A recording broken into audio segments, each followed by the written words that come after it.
नमस्कार मित्रों, मैं डॉक्टर कृति साहित्य कृति के यूट्यूब चैनल पर आपका बहुत बहुत स्वागत करती हूं। और आज की इस वीडियो में हम पढ़ने वाले हैं हिंदी साहित्य में हिंदी आलोचना साहित्य के विकास की परंपरा के बारे में। हिंदी साहित्य में जो भी आलोचना की शुरुआत हुई थी तो इसका प्रारंभ कैसे हुआ था, इन सभी विषय वस्तुओं पर हम विस्तार से चर्चा करेंगे। प्रमुख वाद विवाद से संबंधित आलोचनाओं के बारे में और भी बहुत महत्वपूर्ण विषय वस्तुओं के बारे में। तो जैसा कि आप जानते हैं कि हम पढ़ रहे हैं पुनीत कुमार राय जी की वस्तुनिष्ठ हिंदी पुस्तक से, तो आज चलिए शुरू करेंगे हम आलोचना साहित्य को पढ़ना।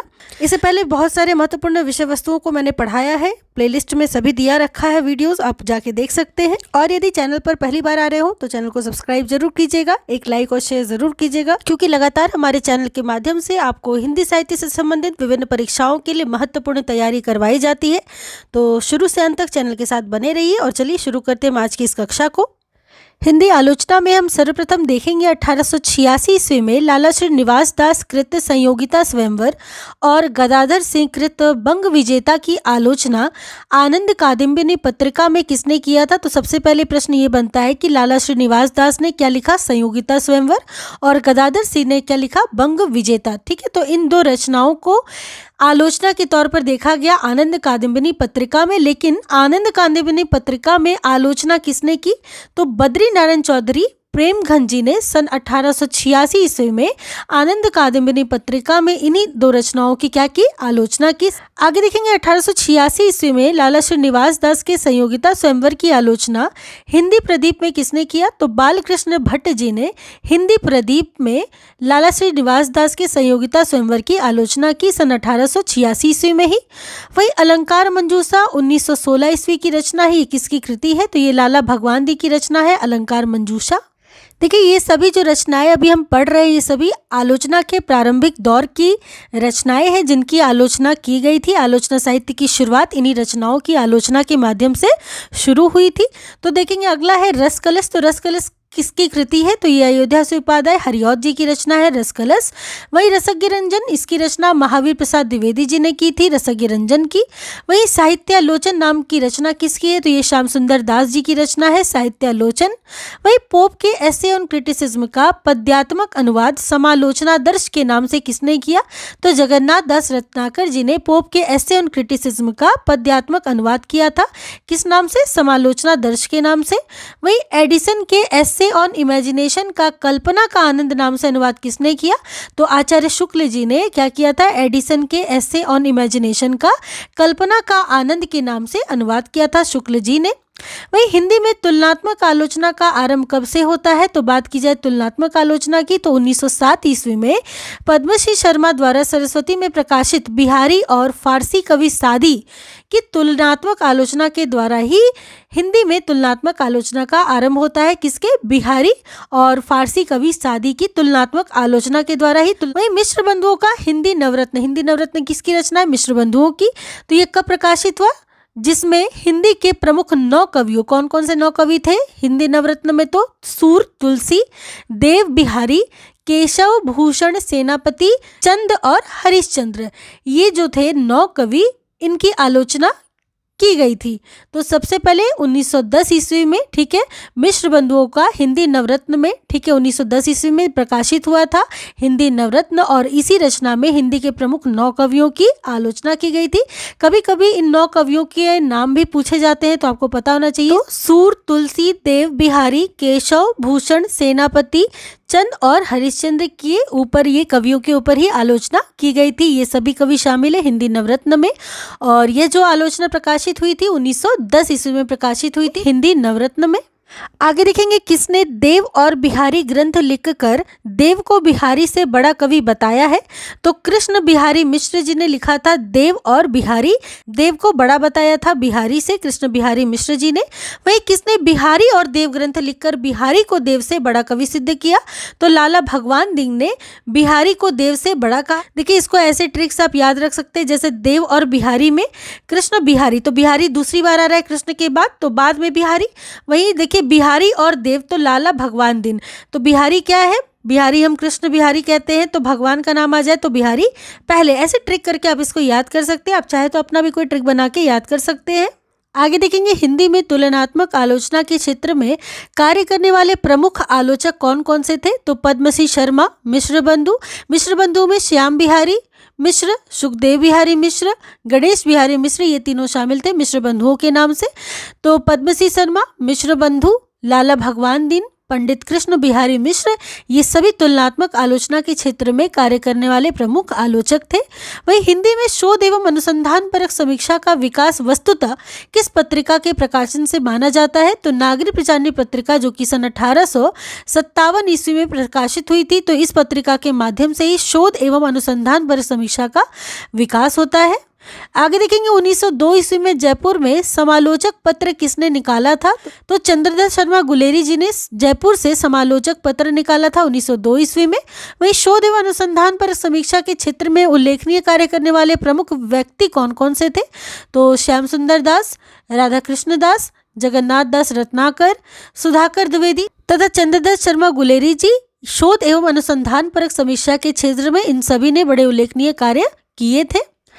आगे देखेंगे बिहारी सत्सई की बिहारी रत्नाकर नामक टीका किसने लिखी है। तो जगन्नाथ दास रत्नाकर जी ने बिहारी सत्सई की बिहारी रत्नाकर के नाम से टीका लिखी है। आगे देखेंगे पद्मावत की संजीवनी व्याख्या किसने की है। तो वासुदेव शरण अग्रवाल जी ने पद्मावत की संजीवनी व्याख्या की है। वहीं पाठालोचन एवं पाठानुसंधान के क्षेत्र में कार्य करने वाले प्रमुख व्यक्ति कौन कौन से थे। तो श्याम सुंदर दास, विश्वनाथ प्रसाद मिश्र, पंडित उमाशंकर शुक्ल, डॉक्टर माता प्रसाद गुप्त, ये सभी पाठालोचन एवं पाठानुसंधान के क्षेत्र में कार्य करने वाले प्रमुख व्यक्ति थे।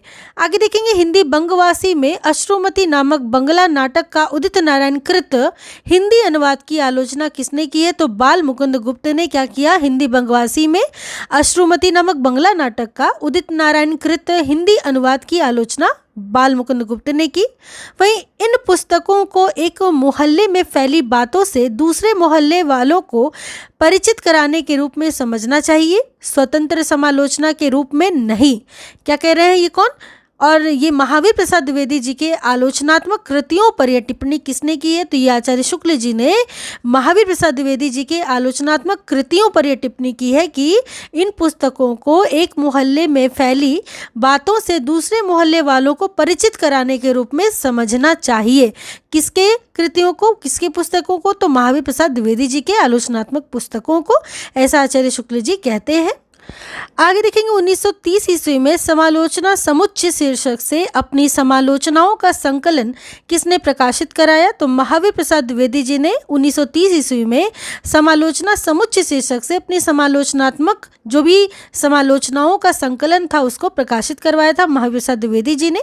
वहीं बोलना एक भाषा और कविता में प्रयोग करना दूसरी भाषा प्राकृतिक नियमों के विरुद्ध है, यह कथन किसका है। तो यह कथन है महावीर प्रसाद द्विवेदी जी का, जो कहते हैं कि बोलना एक भाषा और कविता में प्रयोग करना दूसरी भाषा।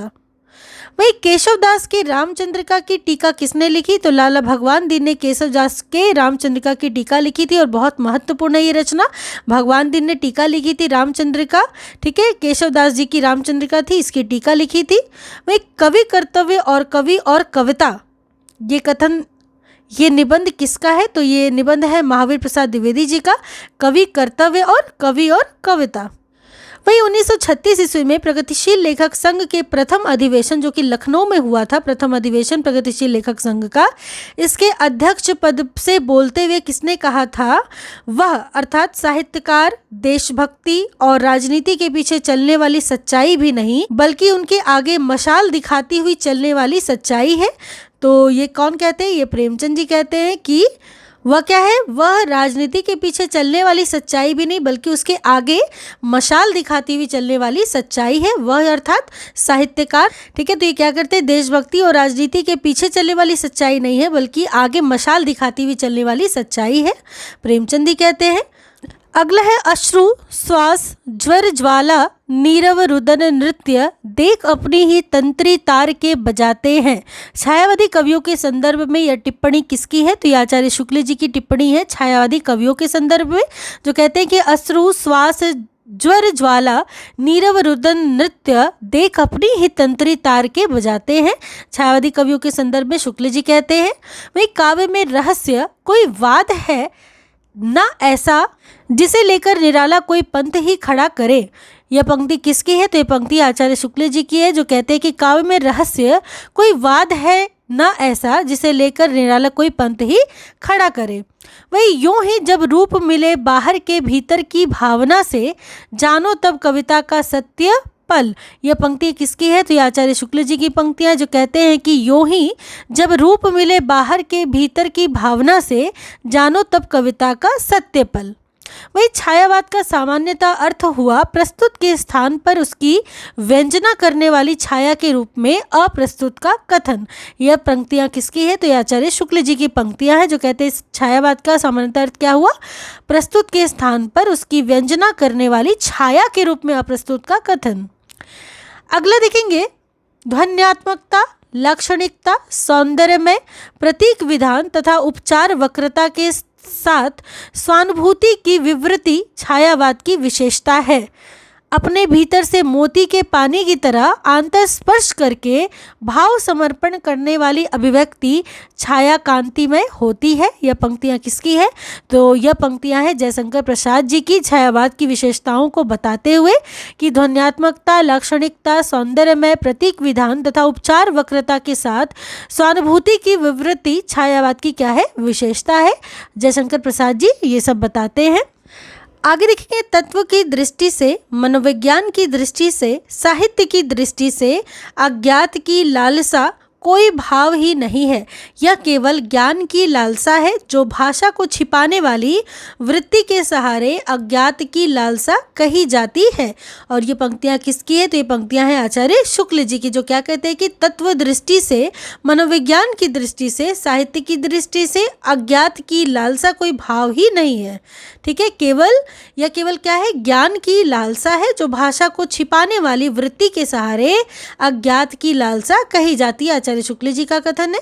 वही आचार्य शुक्ल ने छायावाद का प्रतिनिधि कवि किसे माना है? तो सुमित्रा नंदन पंत जी को आचार्य शुक्ल जी ने छायावाद का प्रतिनिधि कवि माना है। अगला है, नाद सौंदर्य से कविता की आयु बढ़ती है। तो यह पंक्तियाँ किसकी है? पंक्तियाँ आचार्य शुक्ल जी की है, जो कहते हैं कि नाद सौंदर्य से कविता की क्या होती है? आयु बढ़ती है। देखिए, ये सब बहुत महत्वपूर्ण प्रश्न है जो परीक्षा में बराबर पूछे जाते हैं। आगे देखेंगे, किस आलोचक ने अयोध्या कांड में चित्रकूट की सभा को आध्यात्मिक घटना और सूर द्वारा रचित कृष्ण और गोपियों के प्रेम को जीवनोत्सव बताया है? तो आचार्य शुक्ल जी ने क्या कहा है? अयोध्या कांड में चित्रकूट की सभा को आध्यात्मिक घटना कहा है शुक्ल जी ने। वहीं सूर द्वारा रचित कृष्ण और गोपियों के प्रेम को जीवनोत्सव बताया है। वहीं पाखंड प्रतिषेध शीर्षक से किस आलोचक ने छायावाद रहस्यवाद के विरोध में कविता लिखी है? तो आचार्य शुक्ल जी ने कविता लिखी है, यह पाखंड प्रतिषेध शीर्षक से। ठीक है, जिसमें छायावाद रहस्यवाद के विरोध में यह कविता है। किसके विरोध में? छायावाद रहस्यवाद के विरोध में।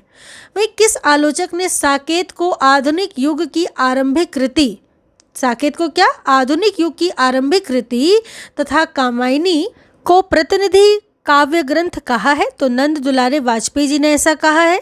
वही मेरा आगमन हिंदी के छायावादी कवि प्रसाद, निराला और पंत की कविता के विवेचक के रूप में हुआ था।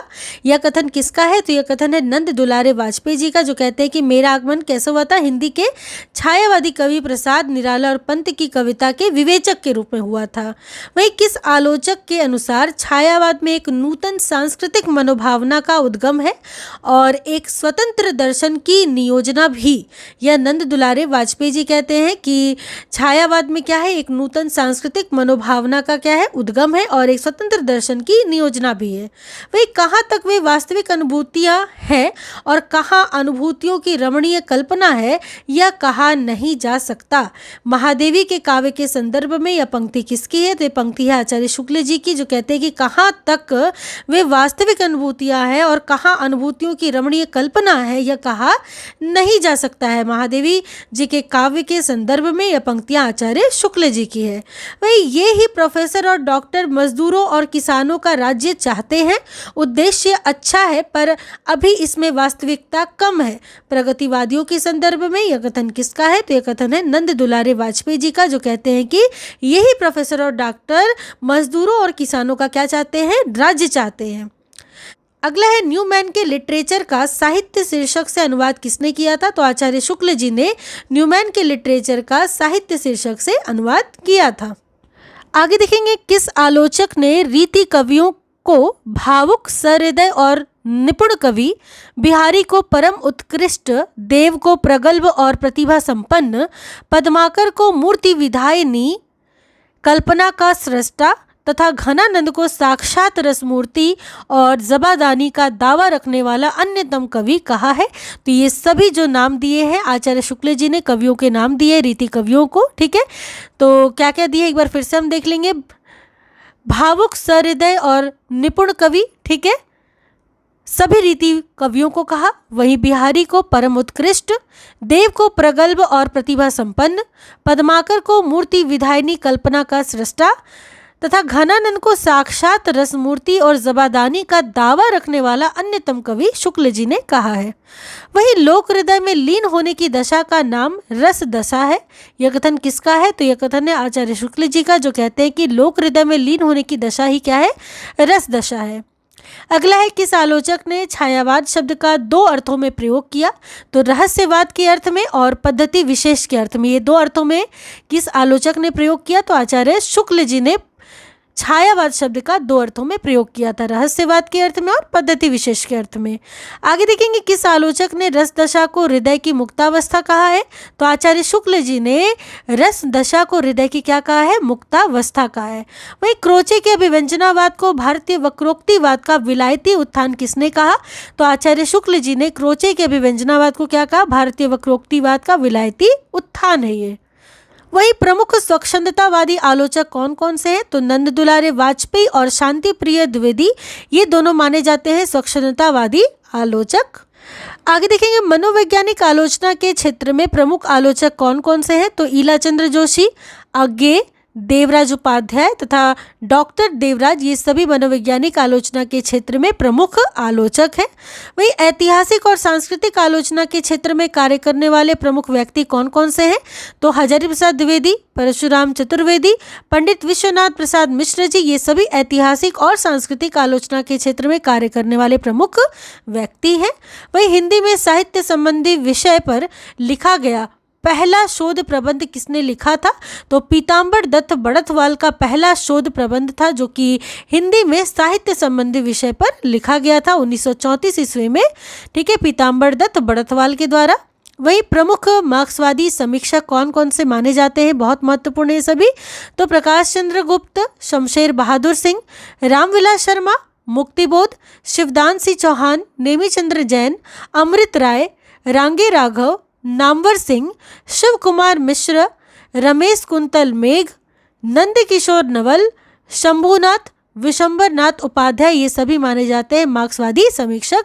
परीक्षाओं में पूछा जाता है कि इनमें से कौन मार्क्सवादी समीक्षक है या कौन नहीं है, तो ध्यान रखिएगा। आगे देखेंगे अज्ञे वागर्त का वैभव किसकी कृति है? बहुत महत्वपूर्ण रचना है रमेश चंद्र शाह जी की, अज्ञे वागर्त का वैभव। वही मिश्र बंधुओं द्वारा रचित साहित्य का इतिहास, मिश्र बंधु विनोद। मिश्र बंधु विनोद क्या है? मिश्र बंधुओं द्वारा रचित साहित्य का इतिहास ग्रंथ है मिश्र बंधु विनोद। और इसके कितने खंड हैं? तो इसके 4 खंड है। यहाँ पे गलत लिखा हुआ है, 3 खंड नहीं है, इसके 4 खंड है, जिसमें प्रथम 3 भाग का प्रकाशन 1913 ईस्वी में और चौथे भाग का प्रकाशन 1934 ईस्वी में हुआ था। तो मिश्र बंधुओं द्वारा रचित साहित्य का इतिहास जो ग्रंथ है मिश्र बंधु विनोद, इसके कुल 4 भाग है। ठीक है, 4 खंड है।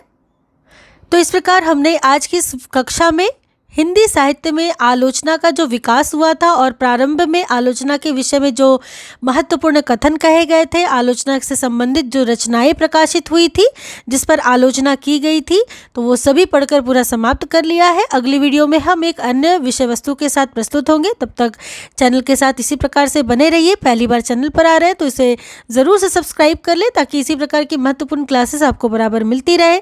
चैनल को सपोर्ट करने के लिए और लोगों के साथ शेयर भी कीजिए।